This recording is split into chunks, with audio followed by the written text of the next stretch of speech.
26. 압록강에 물을 마시며. 양효석은 중위로 진급이 되었다. 그러나 그는 별로 달가워하지 않았다. 진급이 기분 나쁠 것은 없었지만 그를 흥겹게 하지 못한 데는 다른 이유가 작용하고 있었다. 그는 자기네 연대가 북상 진격에서 제외된 것에 잔뜩 불만을 품고 있었던 것이다. 만약 북진을 하면서 진급을 했더라면 그는 더없이 흥겨워했을 것이다. 그의 부대는 낙동강 전선을 돌파하면서 북쪽으로 진격을 해올라갔다.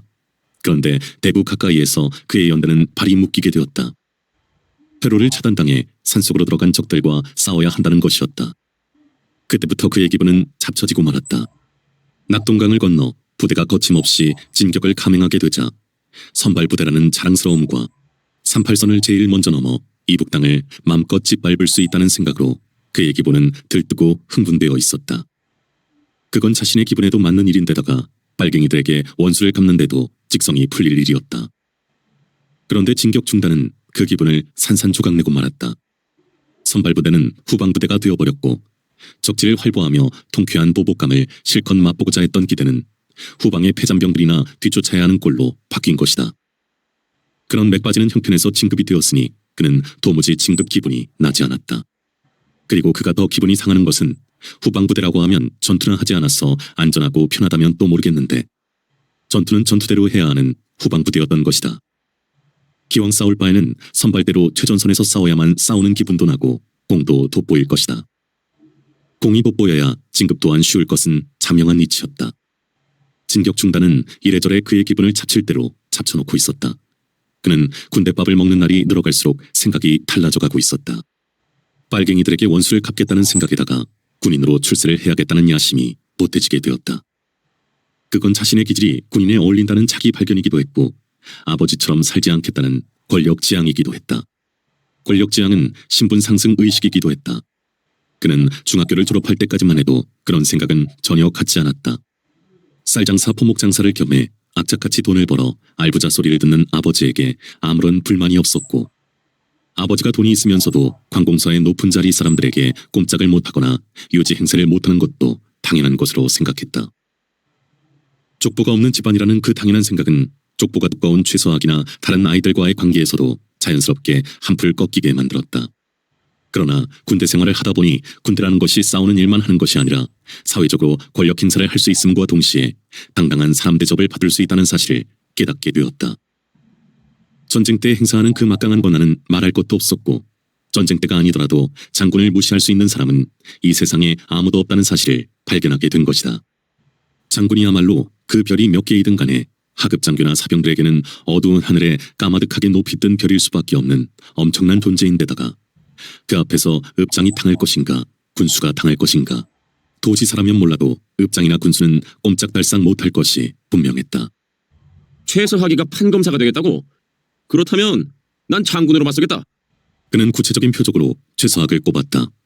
최서학 정도는 한 주먹으로 회를 칠 수 있으면서도 소학교 때부터 한풀 꺾이며 살아왔던 것이 뒤늦게 억울한 분노로 바뀌고 있었다.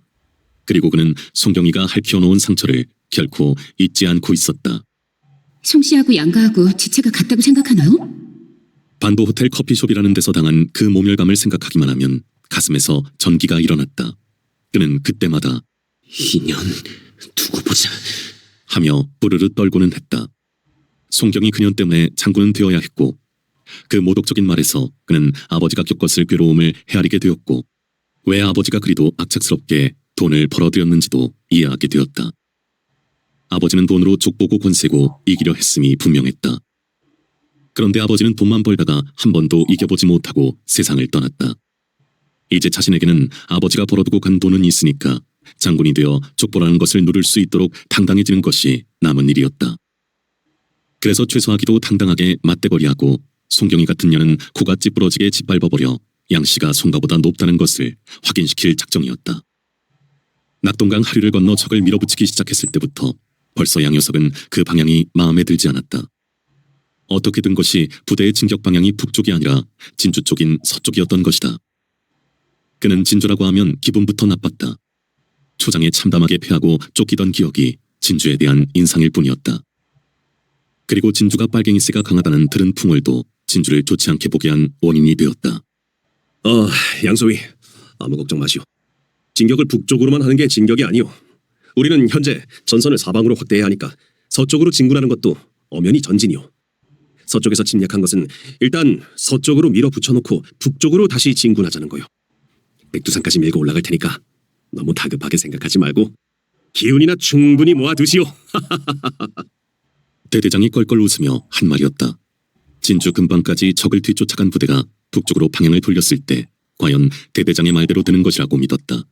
그런데 거침없던 북상은 대구 근방에서 팔이 묶이더니 뒤따른 명령으로 부대의 움직임은 주풍령에서 고정되고 말았다. 연대장이나 대대장의 되풀이되는 상황 설명에 따르면 주풍령의 전투는 작전상 이만저만 중대한 것이 아니었다. 주풍령은 태백산맥에서 몇백 리에 걸쳐 길고 길게 뻗어내리면서 경상남도와 충청북도, 전라남북도를 가르고 있는 소백산맥 줄기의 중앙 지점이었고 경북과 충북, 전북, 세도를 잇는 유일한 통로였다. 그러니까 주풍령을 차단하는 것은 아군의 전면적인 상륙 포위 작전에 밀려 전라남북도와 경상남북도에서 산으로 쫓겨들어간 적들의 북상을 차단하는 것이었다. 주풍령의 남쪽으로 뻗어내리고 있는 소백산맥에는 대덕산, 덕유산, 전북 백운산, 지리산, 전남 백운산까지 큰 산들이 줄줄이 잇대어 있었고 그 좌우로는 또 헤아릴 수 없이 많은 산들을 거느리고 있었다. 그 수많은 산들의 골짜기를 타고 숨어든 적들이 안전하게 북상을 시도할 수 있는 최단 거리의 길은 소백산맥 줄기뿐이었다. 그 예상작전은 적중했다. 주풍령을 기점으로 하여 동서로 막강한 저지 공격선을 구축해놓고 있는데 적의 패잔병들은 산발적이면서도 지속적으로 밀려들었다. 예비된 병력과 화력이 그들을 북쪽으로 넘어가게 할 리가 없었다. 승세를 탄 병력의 사기는 높았고 작전이 중요한 만큼 화력은 충분했다. 이쪽의 전세를 모르고 무모하게 덤비는 적들은 모두 저 세상으로 가야 했다. 그렇지 않은 적들은 왔던 길로 다시 되돌아서 도망을 쳐야 했다. 그들은 도망치는 적들을 굳이 뒤쫓을 필요가 없었다. 자신들이 수행하는 작전의 목적은 적의 북상 저지였지 선멸 공격이 아니었던 것이다. 퇴로를 차단당하고 발길을 되돌린 적들의 입장에서 보면 그들은 다시 적진으로 들어간 셈이었다. 그들은 꼼짝없이 산속에 포위당한 상태였고 그 선멸 작전은 그 다음의 문제였다. 자신들이 펼치고 있는 저지 작전은 진지전이면서 화력전이었다. 그래서 안전한 반면에 전과가 컸다. 양효석은 선발대가 못된 불만을 그것으로나마 해소할 수가 있었다.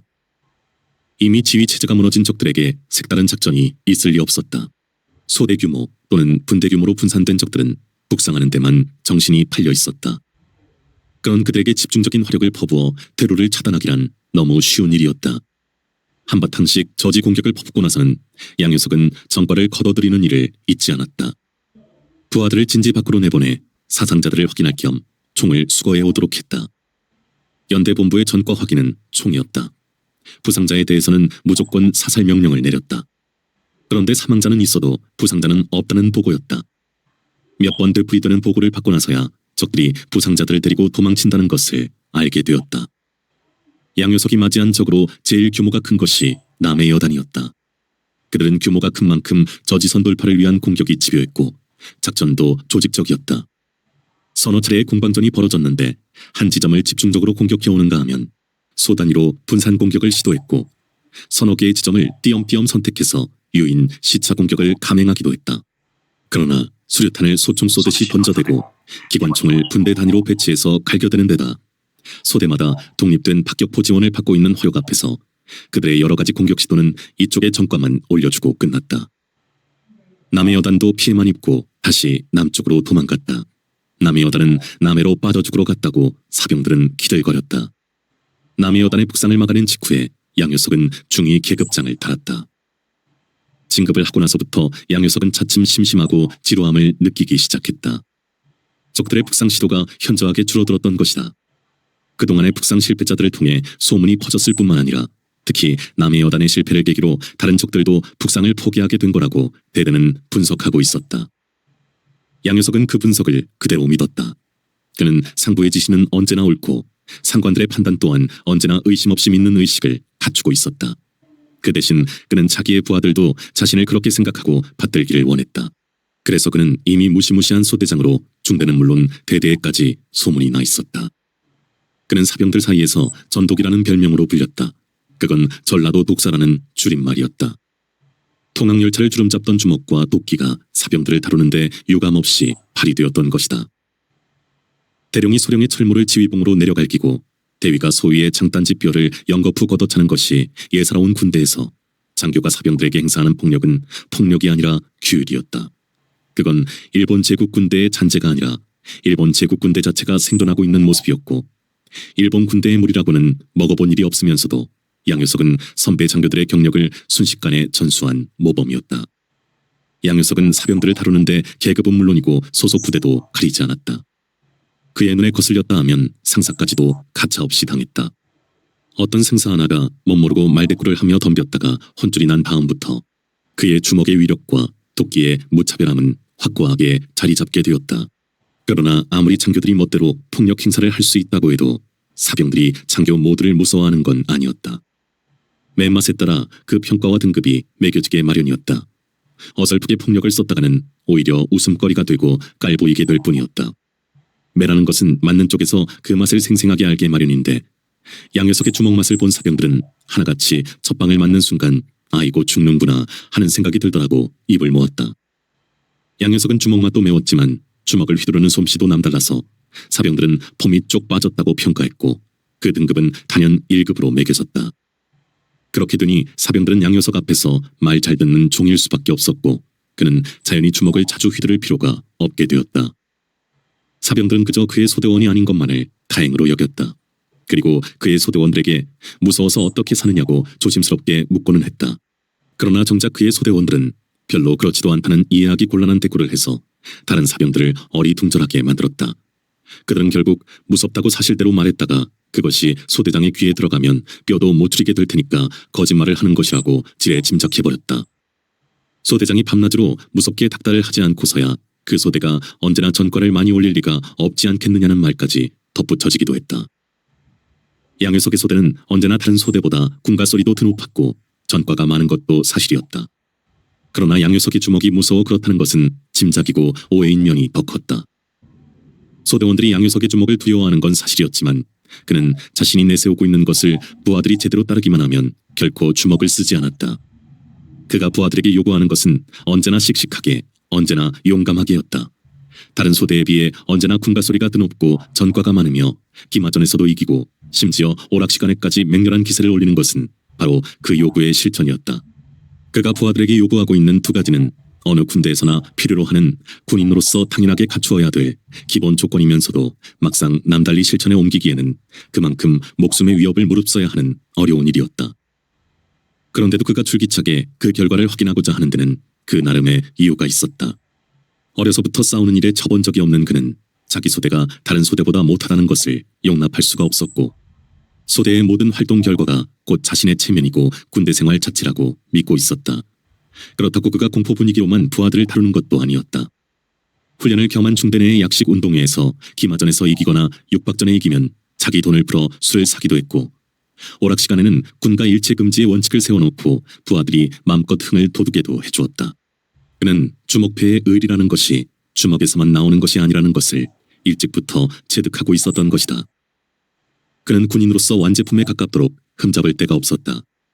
그런데 주위 사람들이 이해할 수 없는 한 가지 이상한 점이 있었다. 성이 송가면 무조건 싫어했고 양반이니 조건이 따지는 것을 끔찍하게 싫어했다. 고향을 묻고 성을 묻고 성씨의 본을 묻고 상반을 따지는 것은 처음 대면하는 사람끼리 을에 거치기 마련인 생활 관습인데 그런 말을 주고받다가 그에게 걸려 요절난 사병들이 한둘이 아니었다. 양가가 상놈은 상놈이고 아마 송씨 집안의 호되게 당하며 살아온 모양이라고 사병들은 수군거렸다.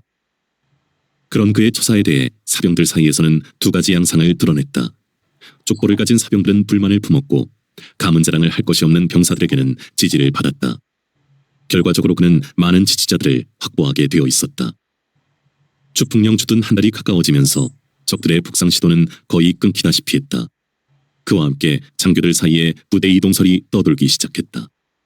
국군이 평양을 지난 지는 이미 오래고 곧 압록강까지 밀어붙일 거라는 소식이 들려오고 있는 마당에 그는 맥이 빠질 대로 빠져 부대가 어디로 이동을 하든 이제 관심이 없었다. 그는 가끔 현호봉을 생각했다. 어디쯤 있는 것인지, 소대장 노릇은 잘 해나가고 있는지, 혹시 무슨 일은 당하지 않았는지 이모저모 궁금하기만 했다. 마침내 부대 이동 명령이 떨어졌다. 일단 대구로 빠진 다음 산속에 박혀있는 인민군들과 지방 빨갱이들의 소탕작전에 투입될 것이라고 했다. 낙하산 부대를 엄호하는 제트기들의 광포한 공격을 아슬아슬하게 피한 이학송은 사흘째 되는 날 아침 개천을 그냥 지나쳐 청천강을 건너게 되었다. 순천의 낙하산 부대가 투하된 형편에 개천이라고 무사할 리 없었던 것이다. 그들의 일행은 셋으로 줄어들어 있었다. 나머지 두 사람은 김미선과 조판공인 박영감이었다. 40여 분에 이르는 제트기들의 맹공이 끝난 다음 이학송이 비탈을 기어 올라가니 길바닥에는 피를 흘리고 있는 시체들만 질비하니 널려 있었고 살아있는 사람들의 모습은 하나도 보이지 않았다. 일행들이 다 죽었나 보다 싶어 그는 정신없이 시체들을 살피기 시작했다. 어스름이 깔리고 있었다. 기총소사를 당해 험상궂은 모습들로 숨이 끊어진 시체를 일일이 확인했지만 일행들은 끼어있지 않았다. 다들 어디로 갔을까? 나만 혼자서 떨어지고 다들 한꺼번에 피한 것일까? 글쎄, 그 다급했던 정편의 단체 행동이 가능했을까? 모두가 뿔뿔이 흩어져버린 건 아닐까? 그는 그런 생각들에 쫓기며 길 언저리의 산비탈로 밭 사이로 허둥대고 다녔다. 어둠은 차츰 짙어져가고 있었다. 자신이 한 지점에서 꼼짝을 못하고 있는 동안 일행들은 위험을 피해 어디론가 움직인 것이 분명했다. 그는 혼자 떨어졌다고 생각하자 몸이 굳어지는 두려움에 휘말렸다. 앞이 콱 막혀버리는 그 두려움은 전에 한 번도 경험한 적이 없는 막막함이고 무서움이었다. 이대로 끝날 수는 없다. 여기를 벗어나자. 일행을 찾아내자. 그는 자신을 채찍질했다. 그리고 고함을 쳤다. 해방일보! 해방일보! 그는 손나팔을 해붙여서 여기저기를 향해 있는 대로 소리를 지르며 짙어지고 있는 어둠을 발로 박찼다. 해방일보! 해방일보 어딨어! 그의 목소리는 떨리며 어둠 속을 퍼져나갔다. 그는 소리치면서 강계까지 가야 된다고 목적지를 확인하고 있었다. 해방일보! 답하시오! 해방일보! 소리치던 이학송은 얼핏 무슨 소리가 들리는 것 같아 걸음을 우뚝 세웠다. 해방일보요. 여기에요, 여기. 왼쪽의 밭에서 들려오는 분명한 여자의 목소리였다. 아니, 김미선 동무! 이학송은 격하게 소리치며 밭으로 뛰어내렸다. 이학성 동무! 김미선이 뛰어오며 소리쳤고 그 뒤에 수숫단 속에서 박영감이 나오고 있었다. 그렇잖아도 박영감님하고 앞길을 걱정하고 있던 참이었어요. 두 손을 맞잡아 깍지 낀 김미선은 눈물이 글썽거렸다. 그 눈물 글썽거림이 여자이기 때문도 감정의 과장도 아니라는 사실을 이학송은 충분히 수긍할 수 있었다. 자신을 꼼짝 못하게 속박해왔던 그 두려움을 그녀도 느꼈을 것이기 때문이었다. 됐습니다. 이렇게 만났으니 가다 보면 또 만나게 될 테니까 어서 여길 뜹시다. 이학송은 기운차게 말했다. 조금 전까지 가슴을 채우고 있던 그 진한 두려움은 거짓말처럼 말끔히 사라지고 없었다. 참으로 이상하고 알 수 없는 일이었다. 사람의 마음이란 이리도 약하고 간사스러운 것인가? 위안이나 의지 없이는 사람은 살 수 없는 것인가? 아니, 김미선이 무슨 위안이 되고 박영감이 무슨 의지가 되는가? 두 사람 중에 하나가 지리에 밝은 것도 아니고 짐이 되었으면 되었지 아무런 도움이 될 리가 없지 않은가? 이성적으로 따져도 그렇고 계산적으로 따져도 그런데 왜 마음은 이렇게 한정이 될까? 이학송은 사람의 마음이라는 것에 또 하나의 물음표를 붙이고 있었다. 허리까지 차오르는 청천강의 물은 맑고도 시렸다. 겨울은 물속에 먼저 와 있었다. 물에 흠뻑 젖은 옷은 아랑곳하지 않고 눈에 띄는 민가를 찾아들기에 정신이 없었다. 사흘째를 내리 굶었던 것이다. 먹은 것은 물뿐이었다. 그들은 폭격을 맞아 뒤집어져 있던 군수품 수송 트럭에서 집어넣었던 비누 중에서 2장을 내놓고 밥을 좀 달라고 했다. 집주인은 비누에 눈길을 보내면서도 누런 옷을 입은 사람들이 집에 들어오는 것을 비행기에 들키기만 하면 폭격을 당한다고 어서 나가라며 벌벌 떨었다. 어디에서나 비행기 공포증에 걸려 있었다. 사실 온 하늘을 멋대로 갈고 다니는 비행기들은 군복을 찾아내기만 하면 사생결단 기총소사를 터부어댔다.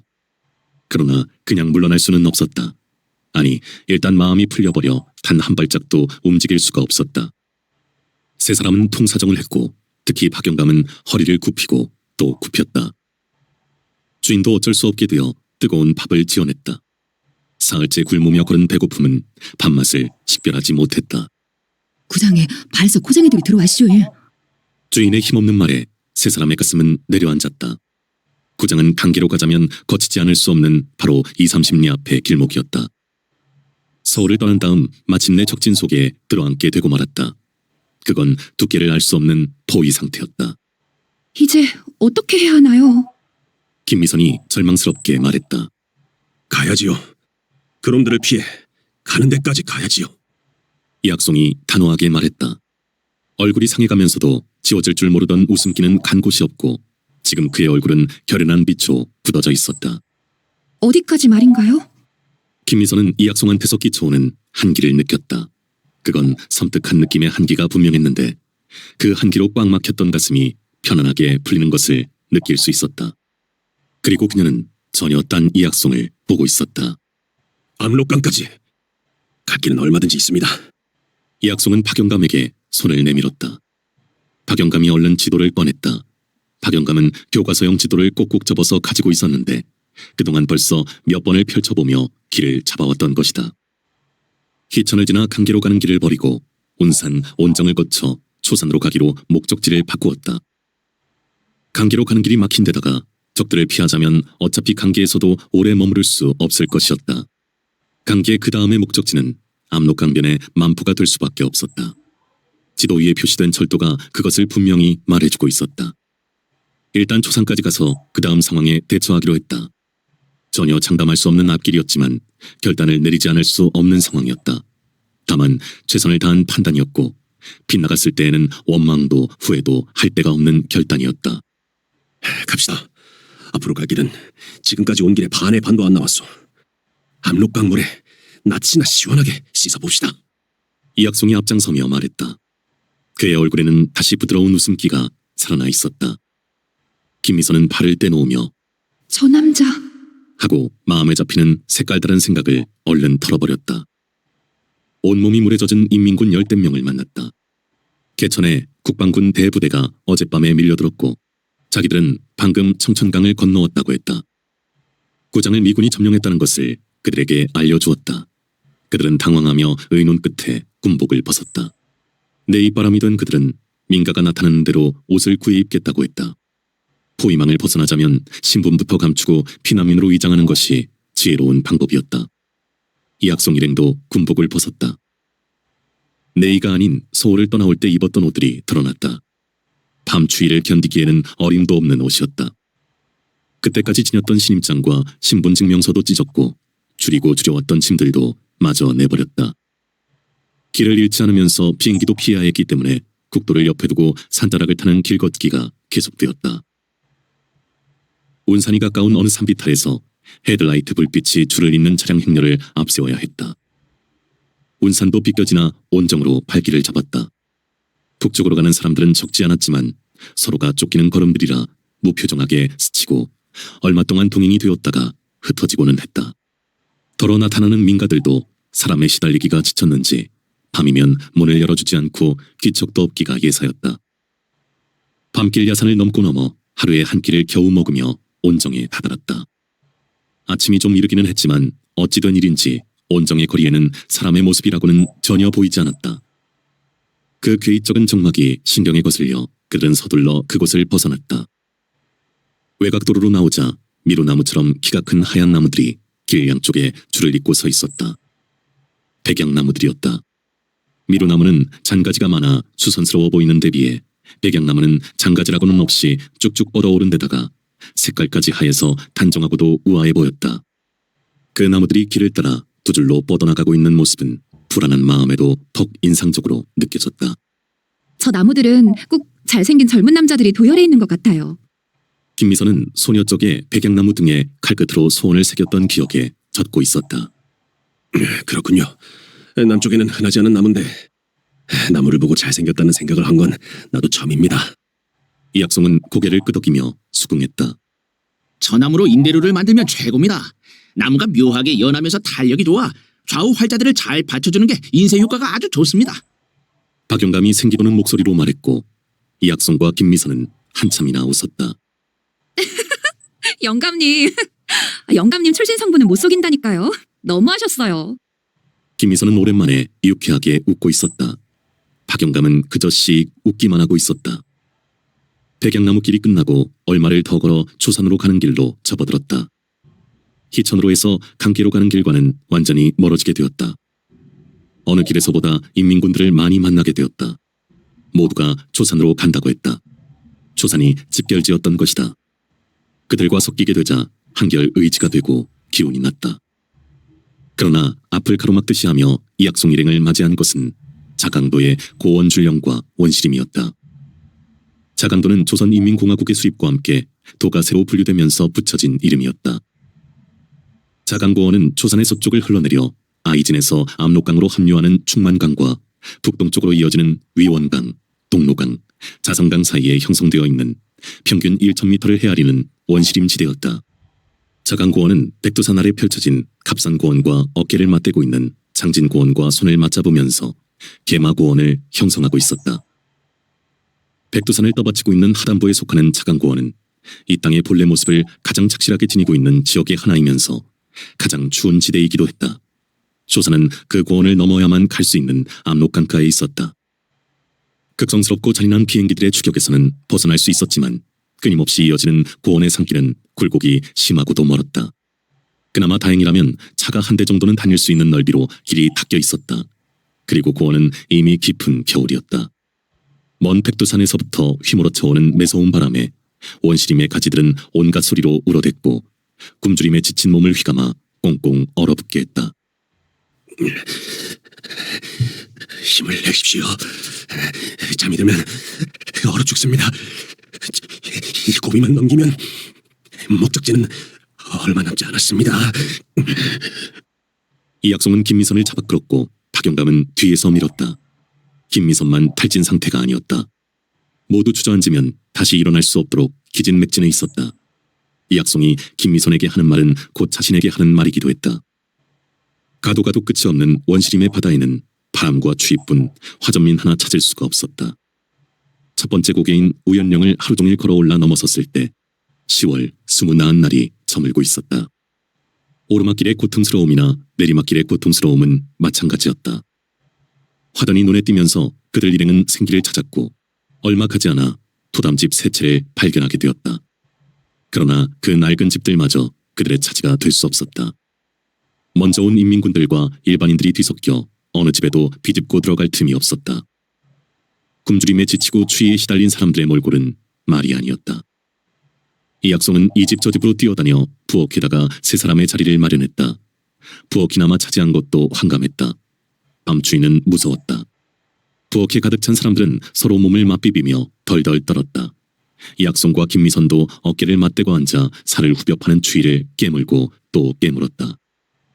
밤새껏 바람은 휘몰아쳤고 원심이 울어대는 개기스러운 소리는 추위와 함께 잠을 앗아갔다. 밤이 얼마나 깊었는지 모른다. 잔뜩 웅크린 채 잠이 들락말락하고 있던 이약송은 오른쪽 어깨에 무언가가 툭 얹혀오는 느낌에 눈을 번쩍 떴다. 이상한 예감대로 김미선의 몸이 맥없이 부러져 있었다. 그건 분명 잠에 골아떨어진 모습이 아니었다. 그는 김미선을 얼른 안았다. 처져내리는 그녀의 몸에서는 섬뜩한 냉기가 느껴져 왔다. 영감님, 김동무가 정신을 잃었어요. 물독에서 물 좀 떠오세요. 이약송이 윗옷을 벗으며 다급하게 말하고 있었다. 야단나서 저녁이라도 먹었으면 1인은 안 됐을 텐데. 박영감이 허둥지둥 일어났다. 이약송은 벗은 옷으로 그녀의 몸을 덮었다. 김동무, 정신 차리시오. 박영감이 찬물을 흘려놓은 다음 이약송은 그녀의 볼을 토닥였다. 이게 다 이 늙은 것이 잘못한 탓이오. 그저께 옷을 구할 때 한 벌을 더 구했어야 하는데 김동무가 되다기에 돈이 남았는데도 된 줄만 알았지 뭐요.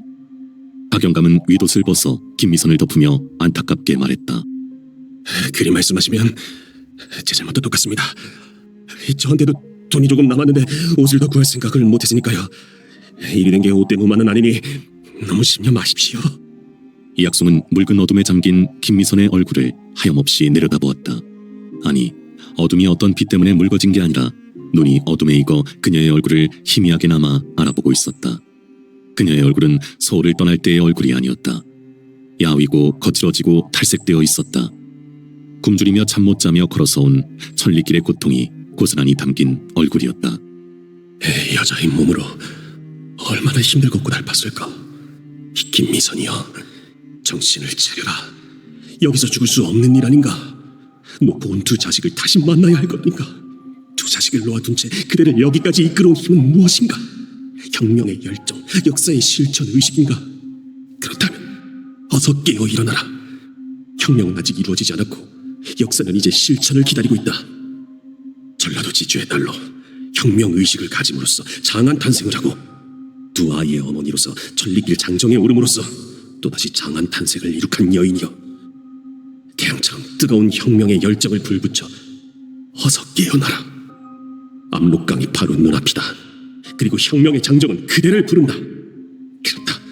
그대와 내가 그리고 우리 모두가 무차별한 비행기의 폭격을 무릅쓰고 뚫고 온 천리길은 패배의 길이 아니라 승리를 위한 장정이었다.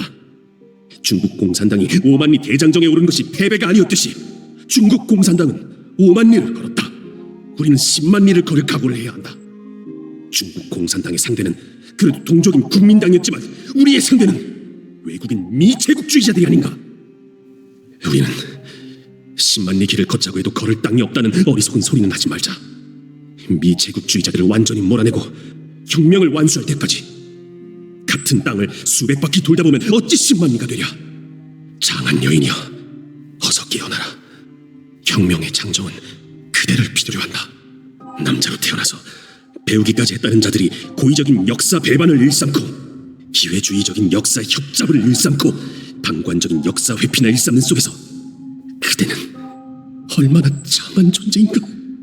이학송의 생각은 기사에 몰두했을 때처럼 풀려나가고 있었다. 이동무! 김동무가 깨나오! 박영감의 뜨거운 목소리였다. 과연 김미선이 몸을 움직거리며 눈을 반쯤 떴다가 감고 다시 뜨고 있었다. 김동무, 이제 정신이 드시오. 이학송은 반갑게 말하며 고개를 숙였다. 제가 어떻게 됐나요? 김미선이 오른팔을 이불로 덮은 옷 속에서 빼내며 가느다랗게 말했다. 별일 아니오. 잠시 정신을 잃었었소. 제가 정신을... 그랬었군요. 김미선의 의식에는 정신을 잃기 직전이 떠올랐다. 까마득한 벼랑 아래로 굴러떨어지며 이학송을 불러댔었다. 그녀는 그 말은 하지 않았고 자신이 이학송에게 안겨있다는 것을 알고는 벌떡 몸을 일으켰다. 그러나 그건 마음일 뿐 고개는 들리다가 말았다. 괜찮아요. 좀 더 누워 계셔요. 이학송의 담담한 목소리였다. 아니에요. 물을 좀 마시고 싶어요. 김미선은 반 거짓말을 했다. 정신을 잃었을 때는 모르지만 정신이 멀쩡한 상태로 그의 두 다리를 침대 삼아 누워있을 용기도 뻔뻔스러움도 없었다. 김미선은 일어나 앉아서야 박영감과 이학송의 윗도리가 자신의 몸을 덮였다는 것을 알았다. 두 분 얼마나 추우셨겠어요. 어서 옷들 입으세요. 제가 괜히 말썽만 일으키고 두 분한테 귀찮은 짐이군요. 무슨 말씀입니까? 난 괜찮으니 그냥 걸치고 계셔요. 이학송이 말했고 그래요. 10배끼면 또 달라요. 박영감의 말이었다. 그러나 둘의 몸은 얼대로 얼어있었다. 이러시다가 이젠 두 분이 정신을 잃으신다고요. 그럼 저 혼자 무서워서 어떡해요. 어서들 입으세요. 두어 차례 더 같은 말이 오갔다. 그럼 이러면 어떻겠어? 우리 동지끼리니까 옷을 우리가 입기는 입되 단추를 잠그지 말고 김동무를 가운데 앉아 양쪽에서 싸는 것이 다소 거북하더라도 이 밤을 무사히 넘겨야 할 것 아니겠소? 박영감의 제의였다. 나는 괜찮소만 이건 김동무가 결정할 문제요. 이학송의 지체 없는 말이었다. 여기서 얼어 죽을 수는 없다는 것이 김미선의 머리에 떠오른 첫 번째 생각이었고 벌써 안겨서 흉한 꼴 다 보였는데 뭘 하는 것이 두 번째 생각이었다. 박영감님 말씀대로 하겠어요. 그래서 김미선의 양쪽 옆에 박영감님과 이학송이 붙어앉아 옷깃으로 그녀의 몸을 반씩 덮었다. 좀 거북하더라도 그저 애비거니 생각하시오. 박영감이 고즈넉이 말했다. 네. 몸을 바짝 웅크리고 무릎을 세워 얼굴을 박은 김미선이 대답했다. 좀 거북하더라도 그저 오라비거니 생각하시오. 이학송이 박영감의 말을 흉내냈고 김미선이 푹 웃음을 터쳤다. 박영감이 낮게 웃었고 이학송도 따라 웃었다. 그렇게 서로의 몸으로 몸을 덮이며 깜빡 잠이 들었다가 깨고 다시 잠에 잡혔다가 노연하고는 했다. 북풍은 줄기차게 불어댔고 고원의 원시림도 쉴 새 없이 울었다. 날이 밝아서 보니 두 개의 물독이 얼어터져 쩍 금이가 있었다. 두 분이 아니었으면 제가 저렇게 됐을 거예요. 김미선이 수줍은 웃음을 지으며 한 말이었다. 옥수수 5개를 사서 구워 먹고 또 길을 나섰다. 끝없는 오르막과 내리막의 연속인 길을 걷는 고달픔은 컸지만 무엇보다 속 시원한 것은 비행기의 습격에서 벗어난 일이었다. 쉴 때 편안히 쉬고 낮에 걷고 밤에 잘 수 있다는 것은 생명의 위협이 없어진 것과 마찬가지로 통쾌하고 상쾌한 일이 아닐 수 없었다. 아무리 미국 비행기라 하더라도 구원의 원시림 앞에서는 꼼짝을 못했다. 편안한 마음으로 쉬며 원시림 사이로 뚫린 하늘을 날아가는 비행기들을 올려다보면서 비웃어주는 맛은 보통이 아니었다. 이동무, 저 비행기들은 왜 자꾸 북쪽으로 날아가는 걸까요? 국경선이 얼마 안 남았는데 어디까지 가려는 걸까요? 비행기를 올려다보며 김미선이 고개를 갸웃거렸다. 글쎄요. 난 그 생각을 개천을 지나면서부터 하기 시작했어요. 이학송이 무슨 깊은 생각을 하는 얼굴로 말했다. 혹시 저러다가 만주까지 넘어가는 거 아니에요?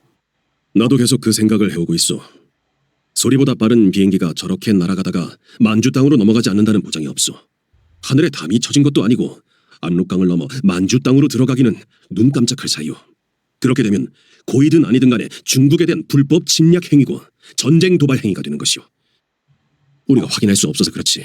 벌써 만주 땅을 넘나든 비행기들이 있을지도 모를 일이요. 어머, 그렇게 되면 어떻게 되나요? 김미선이 놀란 눈으로 바싹 다가앉았다. 중국이 그런 주권 침해와 영토 침략을 당했다면 절대 좌시하지는 않을 것이요. 또 좌시해서도 안 되는 일이요.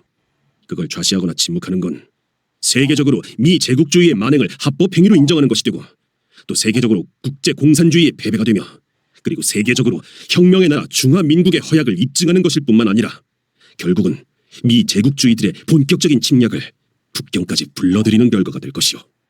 어머, 너무 어마어마하고 무시무시해요. 그런데 말이에요. 중국이 미국을 막으려고 나서면 어떻게 되나요? 우리 해방전쟁의 의미가 달라지잖아요. 민족 해방 전쟁이 국제전으로 본격화되는 거지요. 미국의 일방적인 개입으로 벌써 반은 국제전이 되지 않았어. 그러면 말이에요. 미국 비행기들이 단 한 대도 압록강을 넘지 않았다면 어떻게 되나요? 글쎄요. 미국이 중국에게 양해를 얻지 않는 한 국경의 무력 위협 책임을 져야 할 거요. 그러나 미국이 중국에게 양해를 구했을 리도 없고 구했다고 해도 중국이 양해했을 리가 없어. 그럼 그 책임이라는 건 뭔가요? 그러니까 개인과 개인 간에도 공갈 협박죄라는 게 있지 않습니까? 나라와 나라 사이에도 그와 똑같은 책임 문제가 있게 마련이죠. 국경을 맞대고 있는 두 나라 사이에서 한 나라가 상대방의 국경을 침략하지는 않으면서 자꾸 무력을 동원해 위협하고 불안을 조성하고 해서 도저히 견딜 수 없게 된 상대국에서 전쟁을 일으켰을 때 그 전쟁의 책임은 어느 나라에 있겠습니까? 그건 당연히 의도적으로 전쟁을 유발시킨 나라에 있습니다. 지금 미국과 중국은 국경을 맞대고 있는 나라도 아니면서 미국은 수만 리 밖에서 막대한 화력을 가져와 중국의 국경을 위협해대고 있습니다. 그뿐만 아니라 미국은 국민당을 지원해서 공산당을 말살하려고 했던 전력을 가진 나라입니다. 그러므로 중국이 느끼고 있는 위협은 아주 중대하고도 심각한 것입니다. 결론적으로 말해서 만약 중국이 이 전쟁에 나서게 된다면 그 책임은 전적으로 미국이 져야 합니다. 미국이 그 책임을 지지 않게 되려면 북위 40도 가만히 있자. 영감님, 지도 좀 주세요. 여기 보세요. 최소한 이 40도선, 그러니까 영병군, 영원군 이상은 비행기를 띄우지 말았어야 합니다. 만약 미국이 그랬는데도 중국이 참전을 했다면 그때는 중국의 과잉 반응으로 책임 문제가 달라지겠죠. 김미선은 무엇을 꼴똘히 생각하는 얼굴로 한동안 고개를 끄덕이고 있었다. 그런데 한 가지 의문이 있어요. 이동무는 너무 이론이 정연하고 당 사업에도 아주 열성인데 왜 당원이 아니시죠? 김미선이 정색을 하고 물었다. 갑자기 그 무슨... 갑자기가 아니에요. 서울서부터 한 생각이고 갈수록 의문이 커져요. 글쎄요. 전쟁 전까지는 뭐랄까 중도는 아니고 이런 말이 통용될지 모르겠는데 굳이 이름 붙여보자면 민족적 사회주의자 정도에 머물러 있었다고 할까요? 민족을 앞세웠던 건 어떻게 해서든 외세에 의한 민족 분단은 막아야 한다는 의미였고 계급의 문제는 사회주의에 이미 포함된 것이었으니까요. 그런 상태에서 전쟁이 일어났으니까 선택은 간단했던 거죠. 그랬었군요. 이제 입당할 의사 없으세요? 제가 추천인이 되어드릴게요. 김미선은 이약송을 응시했다. 이약송은 그 호의가 고마웠다. 입당 추천이란 함부로 하는 것이 아닌 책임 문제였고 당원과 비당원의 차이를 잘 알기 때문이었다. 고맙습니다. 차차 생각하도록 하지요. 혹시 제가 여자라서 마음에 걸리시면 이완도 동지께 부탁드릴 수도 있어요. 김미선이 재빨리 말했다. 아닙니다. 그런 뜻이 아닙니다. 너무 갑작스러워 그런 것뿐이니 마음을 정하면 내가 먼저 부탁드리기로 하죠. 이약송은 그녀를 바라보며 조용히 웃었다. 그러세요. 기왕 일하시는 거 당원으로 하시는 게 낫잖아요. 그녀의 나직한 말에 담긴 뜻을 이약송은 충분히 헤아릴 수가 있었다. 고맙습니다. 오래 쉬었으니 또 걸어봅시다. 그들이 양강면에 다다랐을 때 그 소문은 앞질러 와 있었다. 초산길을 적이 뒤쫓아오고 있다는 것이었다. 그 외길을 적이 뒤쫓아오다니. 그들은 걸음을 서둘렀다. 사람들도 허둥거리며 짐들을 버리고 떠났다. 양강을 떠나 20리 정도 갔는데 양강이 밀어닥쳤다는 소식이 뒤따라오고 풍장을 지나서 10리 남짓 갔는데 또 적들이 풍장에 들이닥쳤다는 소식이 따라왔다. 사생결단 걸을 수밖에 없었다. 고장이 20리 남았다는 지점에서 오른쪽이 바위 절벽이고 왼쪽은 까마득한 낭떠러지인 길을 만나게 되었다. 낭떠러지 아래로 굽이쳐 흘러가는 물줄기는 충만강 상류였다. 그 절벽길의 넓이가 갑자기 좁아져 보였다. 한쪽이 낭떠러지인 데다가 마음이 급해진 수많은 사람들이 앞을 다투어 몰려든 때문이었다. 밀지 마라! 떨어진다! 줄을 서 줄! 떨어지면 즉사요! 사람들은 고래고래 소리치며 절벽길을 가고 있었다. 이약송 일행이 절벽길로 접어들어 10여 분을 걸었을까. 뒤에서 갑자기 호루라기 소리가 찢어졌다. 그 소리는 모두에게 총소리로 들렸다. 사람들은 마구 뛰기 시작했다. 그런데 아무 일도 아니오! 괜찮아요! 괜찮아! 하는 서로 다른 남자들의 외침이 뒤에서 들려왔다. 사람들은 일제히 뛰기를 멈추고 뒤를 돌아보았다. 그때였다. 이상한 소리가 들려왔다. 그건 분명 자동차의 엔진 소리였다. 사람들은 다시 뛰기 시작했다. 얼마를 뛰지 않아 오른쪽의 바위 절벽이 끝나면서 나무들이 선 비탈이 나타났다. 사람들은 그 비탈을 기어올랐다. 힘내요. 살 수 있게 됐어요. 이약송은 헐떡거리는 김미선의 등을 밀었다. 이약송은 산비탈에 다다르게 되자 김미선의 팔을 덥석 잡았다. 그리고 허둥지둥 비탈을 치올랐다. 박영감이 김미선을 밀어대고 있었다. 먼저 비탈을 오른 사람들의 모습은 보이지 않았다. 나무 많고 풀 많은 산은 그들을 감쪽같이 감추어 준 것이었다. 이약송은 김미선의 손을 잡은 채 원시림 속으로 뛰었다. 길 쪽에서 자동차의 경적과 총소리와 사람들의 비명이 뒤범벅되어 들려왔다. 이약송은 풀숲에 엎드렸다. 그는 숨을 헉헉거리며 이대로 끝나고 마는 것인가? 하고 절망을 씹었다. 적이 국경까지 와버리다니 그는 가슴 무너져 내리는 허탈에 빠져들었다. 그는 오늘이 며칠인지를 생각해내려고 애를 썼다. 매일 간단간단하게 메모를 하기 때문에 날짜 가는 것은 환히 알고 있었다. 그런데 어찌된 영문인지 머리가 하얗게 비어 있었다. 오늘이 며칠이요? 26일이에요. 김미선이 별로 자신 없이 대답했다. 그렇지, 26일. 이약송은 그때서야 날짜를 생각해낼 수 있었다. 시계를 들여다보았다. 오후 1시가 되어가고 있었다. 적들은 오늘 안으로 충분히 초산에 도착하리라고 그는 생각했다. 이제 우리는 어디로 가야 하는가? 이 막막한 물음을 길 쪽에서 울려오는 차량의 소음들이 뭉개고 있었다. 길 쪽의 인적이 완전히 끊기게 되자 숨었던 사람들이 여기저기서 모습을 드러냈다. 그동안 일반인들과 섞여 걸었던 인민군들이 그때부터 앞으로 나섰다. 그들은 민첩하게 움직여 10사람씩을 한조로 편성했다. 그리고 재빠른 동작으로 산을 내려갔다. 초산으로 갈 수 없게 된 대열은 위온으로 빠지기 시작했다. 누구의 입에선가 위원회에서는 며칠 전부터 배로 사람들 만주 땅에 실어나르고 있다는 말이 퍼졌다. 인민군들이 이끄는 대열은 잠시의 쉴 틈도 없이 빨리 움직였다. 아슬아슬하게 위기를 벗어난 사람들도 다투어 걸었다. 위원은 적막했다. 타지에서 몰려든 사람들만 우왕좌왕할 뿐 시가지는 텅 비어 있었다. 시가지의 정막처럼 압록강이 소리 없이 흐르고 있었다. 국경선 북쪽 땅의 끝, 이약송은 압록강을 바라보고 서 있었다. 백두산에서 발원하여 서쪽으로 700리를 흘러내리는 강. 단순히 물이 모아져서 흐르는 물길이 아니라 반도 땅의 수만 년 세월과 역사를 간직하고 있는 강. 이 강 앞에 이런 남담한 심정으로 설 줄은 몰랐던 것이다. 이약송은 강가로 뚜벅뚜벅 걸어갔다. 김미선과 박영감도 뒤따랐다. 이약송은 손을 물에 담갔다. 물빛만큼 차가운 냉기가 심장을 찔렀다. 손을 씻었다. 그리고 물을 마셨다. 두 손을 모아 바가지를 만들어 더는 마실 수 없을 때까지 물을 마셨다. 그 다음 얼굴을 씻었다. 김미선과 박영감도 아무 말 없이 이약송처럼 했다. 갑시다 이제. 이약송이 돌아섰다. 그들이 강변을 따라 찾아간 곳은 경비사령부였다. 그러나 수십 명의 사람들이 웅성거리고 있을 뿐 마지막 배는 이미 떠난 뒤였다. 강 건너를 바라보며 사람들은 팔을 굴렀고 어떤 여자는 통곡을 하기도 했다. 여기서 100리만 가면 인도교가 있으니 빨리빨리 그리들 가시오. 국방부는 오늘 저녁 안으로 여길 쳐들어옵니다. 군관이 외치고 다녔다. 그들은 해가 기울고 있는 압록강변의 길을 따라 다시 걷기 시작했다. 길에는 2km마다 편말이 서 있었다. 50여 리를 걸었을 때 어둠 속에서 방어선을 치고 있는 인민군들을 만나게 되었다. 만포까진 얼마나 남았나요? 김미선은 반가움을 나타내며 한 군인에게 물었다. 그런데 군인은 김미선을 멀뚱하게 바라보고만 있다가 슬그머니 돌아서 다시 일손을 잡았다. 귀머거리나 벙어리가 군인이 됐을 리가 없는데 참 이상한 사람이에요. 무안해진 김미선이 신경질을 부렸다. 이 형편에 군인도 아무 말도 하고 싶지 않은 거요.